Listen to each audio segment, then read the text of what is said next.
Manu ভাকেরের bronze পদক জয়লাভের পরে কারা কী মন্তব্য করলেন আসুন শুনে নেই। জাকির হোসেন সাহেব বলছেন? হ্যাঁ, বলছি দাদা। হ্যাঁ, আমি বি বাংলা টিভি নিউজ থেকে জার্নালিস্ট সন্তোষ সাধুকা বলছিলাম। দাদা নমস্কার। হ্যাঁ, বলছি নমস্কার। বলছি আপনি ইতিমধ্যেই জানতে পেরেছেন দীর্ঘ 12 বছরের খরা কাটিয়ে প্যারিস অলিম্পিক্সে ভারতের হয়ে প্রথম মহিলা মনু ভাকের, যিনি ব্রোঞ্জ জিতলেন। হুম। আপনার প্রতিক্রিয়া? দেখুন, খুব গর্বিত হয়েছি আমরা। কেন জানেন? আজকে বিশ্বের মহান দেশের মহান নেতা নরেন্দ্র মোদী ওনাকে সম্মানিত করেছেন। আজকে যেভাবে উনি ভারতকে জয় করেছেন, ভারতের সম্মানকে রক্ষা করেছেন, ভারতের সম্মান রেখেছেন, এই নিয়ে আমরা খুব খুশি। ওনাকে আমার তরফ থেকে, ভারতবাসীর তরফ থেকে গর্বী অভিনন্দন জানাই ও বুক ভরা ভালোবাসা জানাই। আচ্ছা, এত এত অল্প বয়সে 22 বছর বয়সে থেকে এই যে আহ, ব্রোঞ্জ পদক জয়লাভ করলেন, এছাড়াও উনি বিগত দিনে 2018 সালে মাত্র 16 বছর বয়সে সর্বকনিষ্ঠ একজন মেয়ে হয়ে বিশ্বকাপে ISSF এ তিনি কিন্তু দুবার স্বর্ণ পদক জিতেছেন। এছাড়াও কমনওয়েলথ গেমসেও তিনি কিন্তু স্বর্ণ পদক জিতেছেন। তো এই যে বারবার এই সাফল্য, আপনার কি মনে হয় অন্যান্য মেয়েদেরকে কি এটা ইন্সপায়ার করবে ভবিষ্যতে? অবশ্যই 200% করবে। আজকে এনাকে দেখে ভারতবর্ষের নাগরিক যে মহিলারা আছেন, তারা বিশ্বব্যাপী যেসব মহিলারা আছেন সবাই আগিয়ে আসবেন। আগিয়ে এসে এনারই এই ভারতবর্ষের উন্নয়নের জন্য, ভারতবর্ষের শক্তিশালী করার জন্য এনারা সঙ্গে থাকবেন। ভারতবর্ষ গর্ব করার জন্য এনারা সব এগিয়ে আসবেন। আপনার কি মনে হয় ভারতে যেভাবে খেলাধুলার চর্চা বেড়েছে, এতে কি প্যারিস অলিম্পিক্সে ভারত আরো কত পদক জিততে পারে বলে আপনি আশা করছেন? 200% আশাবাদী আছি। যেখানে বিশ্বের মহান নেতা আছেন, সেখানে এইরকম আরো পদক জিতবেন এবং ভারতবর্ষের গর্ব করবেন এনারা। আর যে মা বাবা এই সন্তানকে জন্ম জন্ম দিয়েছেন, তাদের উদ্দেশ্যে কোনো বার্তা? অবশ্যই বার্তা দেবো। এমন মেয়েকে জন্ম দিয়েছেন, ভগবানের আশীর্বাদ, ভারতবর্ষের সাধারণ নাগরিকের আশীর্বাদ আছে, আমাদের আশীর্বাদ আছে। সেই মা বাবাকে আমরা অসংখ্য ধন্যবাদ জানাই যে এমন ভারতবর্ষর উন্নয়ন ও ভারতবর্ষকে সম্মানিত করার জন্য এমন কন্যাকে জন্ম দিয়েছেন। তার জন্য মা বাবাকে আমরা অন্তর দিয়ে ভালোবাসা, অভিনন্দন ও বুক ভরা ভালোবাসা জানাই। আর আপনাকে অসংখ্য ধন্যবাদ যে আপনি এতটা সময় আমাদেরকে দিলেন বলে। অসংখ্য ধন্যবাদ আর দাদা। আপনার ডেজিগনেশনটা কি আছে? আমার রিলেশন আছে, আমি বারাসাত সাংগঠনিক জেলার সংখ্যালঘু মোর্চার সভাপতি, ভারতীয় জনতা পার্টি। আপনাকে অসংখ্য ধন্যবাদ। আবারও একবার জাকির বাবু আমাদের সাথে এতক্ষণ ছিলেন জাকির হোসেন সাহেব, বারাসাত সাংগঠনিক। নমস্কার, পার্থবাবু বলছেন? হ্যাঁ, নমস্কার। হ্যাঁ, আমি বি বাংলা টিভি নিউজ থেকে জার্নালিস্ট সন্তোষ বলছিলাম। হ্যাঁ, বলুন।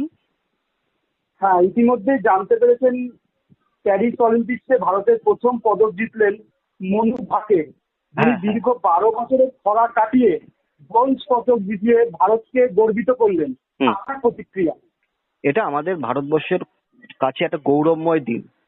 ভারতবর্ষ দিকে দিকে যেভাবে এগিয়ে চলেছে, আমাদের পরম পাওয়া, এবং ভারতবর্ষকে সারা পৃথিবীর ইতিহাসে একটা জায়গা তৈরি করে দিচ্ছে। আমরা ধন্যবাদ, কৃতজ্ঞতা জানাই তাকে এবং তার পরিবারকে। যেভাবে অল্প বয়সে এবং বিশেষ করে নারীরা, যে নারী শক্তির চারিদিকে জয় জয়কার হচ্ছে, প্রত্যেকটা নারী তার কাছ থেকে শেখা উচিত, তার প্রতি কৃতজ্ঞ জানানো উচিত যে আজকের এই জয় ভারতবর্ষের এক গৌরবময় জয়। এই জয় ভারতবর্ষকে আরো সমৃদ্ধ করবে, এই আশা করি। আপনাকে অসংখ্য ধন্যবাদ। আর আপনার ডেজিগনেশনটা? আমার নাম পার্থ অধিকারী, আমি সমাজসেবী, ইচ্ছা উড়ান গোবরডাঙ্গা স্বেচ্ছাসেবী সংস্থার সম্পাদক। Thank you so much. ধন্যবাদ। হ্যাঁ, নমস্কার, বলুন। হ্যাঁ, আমি বি বাংলা টিভি নিউজ থেকে জার্নালিস্ট সন্তোষ সাধুকা বলছিলাম। হ্যাঁ হ্যাঁ, নমস্কার, বলুন বলুন বলুন সন্তোষ বাবু। হ্যাঁ, আপনি ইতিমধ্যে জানতে পেরেছেন যে ভারতকে দীর্ঘ 12 বছরের পর, দীর্ঘ অবসানের পর, দীর্ঘ অপেক্ষার পর হরিয়ানার মেয়ে মনু ভাকের, যিনি ব্রোঞ্জ জিতেছেন এবং প্রথম মহিলা হিসেবে ভারতকে পদক দিয়ে ভারতের মান বাড়ালেন। কি বলবেন? আপনার কি প্রতিক্রিয়া?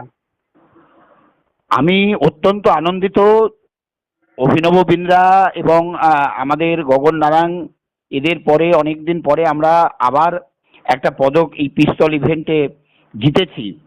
এটা অত্যন্ত আনন্দের খবর।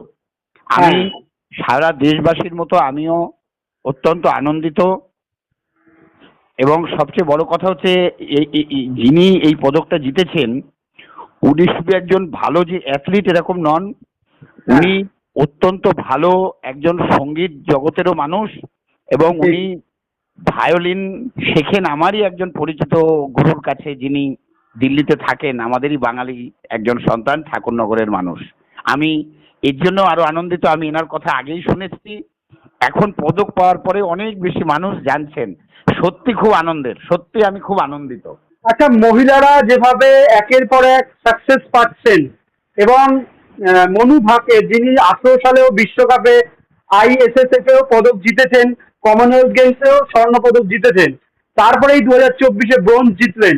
মহিলারা যেভাবে এগিয়ে যাচ্ছে, আপনি মহিলাদের উদ্দেশ্যে কি কোনো বার্তা দেবেন? আমি খুব আশাবাদী ছিলাম যে উনি রূপো জিতবেন, মাত্র 0.1 এর জন্য উনি জিততে পারেননি।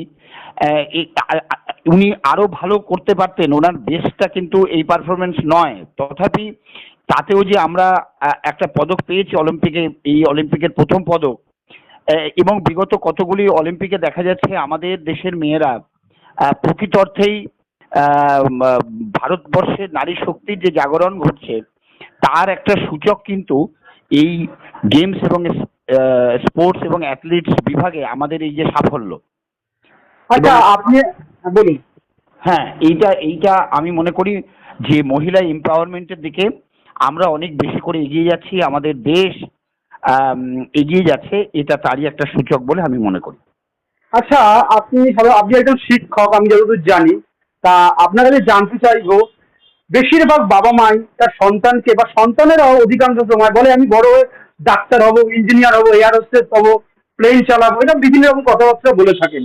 কিন্তু একজন খেলোয়াড়ের কাছে বা খেলোয়াড় হব এরকম কথা কিন্তু তুলনামূলক কম শুনতে পাই আমরা। তা আপনি কি এইবার কি ছেলে মেয়েদের কি উদ্বুদ্ধ করবেন খেলার জগতে ব্যাপারে, কি বলবেন বিষয়টাকে? দেখুন, আমি মনে করি স্বাস্থ্যই সম্পদ, এবং স্বামী বিবেকানন্দ এই কথাটাই বোঝানোর চেষ্টা করেছেন বারে বারে। তো আমরা তো এখন আমাদের যে প্রাচীন যোগ চর্চা বা আমাদের যে খেলাধুলোগুলো আমাদের দেশের নিজস্ব খেলাধুলোগুলো, আমরা সেই খেলাধুলোগুলো অনেকটাই ভুলতে বসেছি।